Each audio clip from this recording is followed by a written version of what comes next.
Alright everyone, I didn't get to this in the review. I meant to and I forgot. It's been one of those days, months, years, whatever you call it. A small block of mass, 0.2 kilograms, is sliding to the left with a speed of 3 meters per second on a horizontal frictionless surface. It strikes a large block that has a mass m, 1.3 kilograms, that initially rests on a frictionless surface. The large block is attached to a spring and has a spring constant of 4.8 newtons per minute. The two blocks stick together. Okay, so this is simple harmonic motion involving a collision. Someone thought this might be fun to add a collision to simple harmonic motion. Don't know why, but someone did. This is the fall 2017 test, by the way, just so everyone knows which test to look at. Okay. So the combined blocks will oscillate back and forth together after collision. What is the frequency f of this oscillation? Okay. Now the frequency is independent of the collision. In fact, A and B are independent of the collision. Okay. Which is nice to know. Part C, what quantity is conserved in collision? Well, that's easy. That's linear momentum. Pardon my handwriting, it's pretty bad. Okay. How far the blocks move left after the collision? What's the maximum kinetic energy?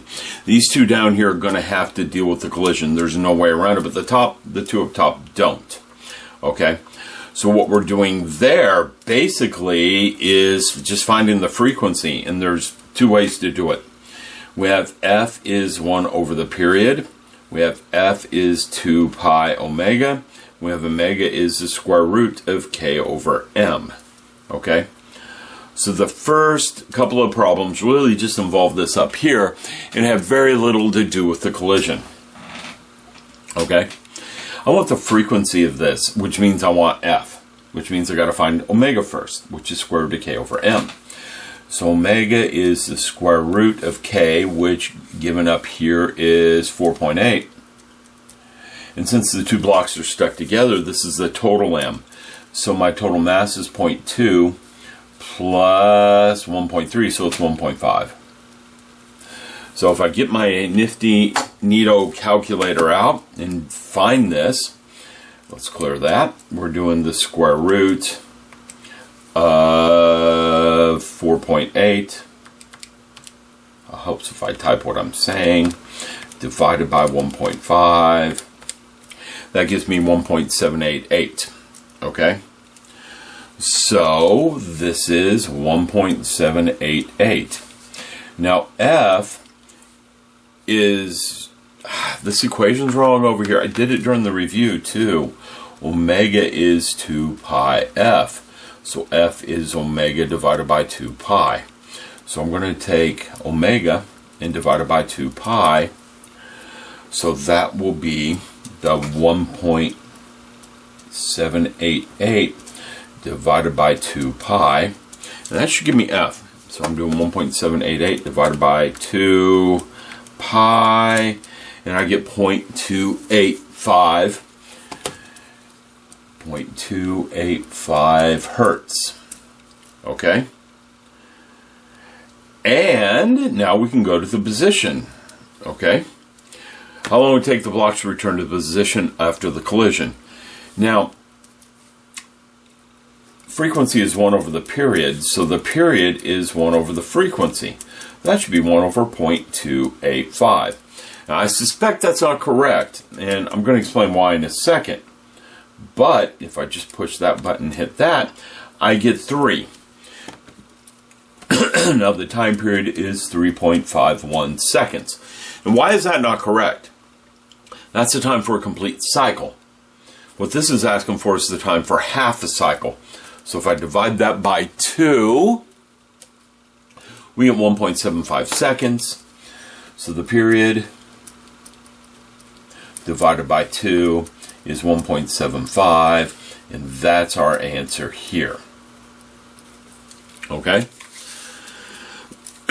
So again, the first 3 parts have nothing to do with the collision. The second 2 parts, however, I have to deal with the collision on this. Okay? How far will the blocks move left after the collision? This is all energy. Once we have... Alright, picking up I made a mistake on part D. I have the answer key next to me, and I shouldn't have made a mistake, so it's got to be a computational error somehow. Okay? And it has to do with the collision, and I know it. It says a small block of mass 0.2 is sliding left with a speed of 3, and a large block mass 1.3. There's where my mistake is. Okay, I have my masses wrong. M1V1 plus M2V2 equals M1V1 plus M2V2. M1 is 0.2, V1 equals 3. M2 is 1.3, I wrote 1.5 when I did it earlier. V2 is 0. On this side over here, M1 is 0.2, V1 equals V. M2 is 1.3, V2 equals 0 is V. Because they're stuck together, two velocities are the same. You plug it all in, you have 0.2 times 3 plus 0 equals 0.2 V plus 1.3 V. Or 0.2 times 3 equals 0.6. So 0.6 equals 1.5 V. So I take my 0.6, I divide it by 1.5, I get V is 0.4. So that's the velocity after the collision. Now I can come down here and find the maximum kinetic energy. Because right after the collision, you have your maximum kinetic energy.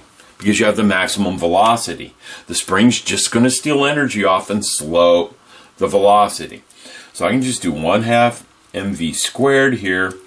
It's 1/2, my mass is 1.5 times 0.4 squared equals, so 0.5 times 1.5 times 0.4 squared. That gives me 0.12 joules. And that'll be my kinetic energy maximum. Now the displacement is 0 there because you have maximum kinetic energy, you have your maximum velocity when there's no displacement. So that's why that comes out 0 there.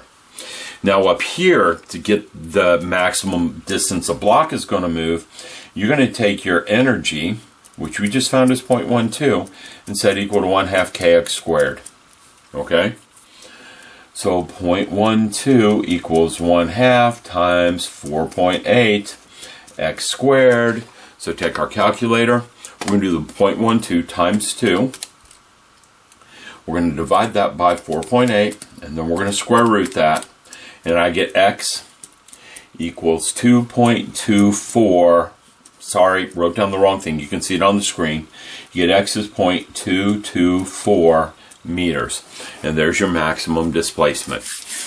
Alright, so all they did is threw a collision in with this. If I hadn't screwed up earlier, it'd have been fine. But there's going to be a cut in the video. I'm going to have to do a snip.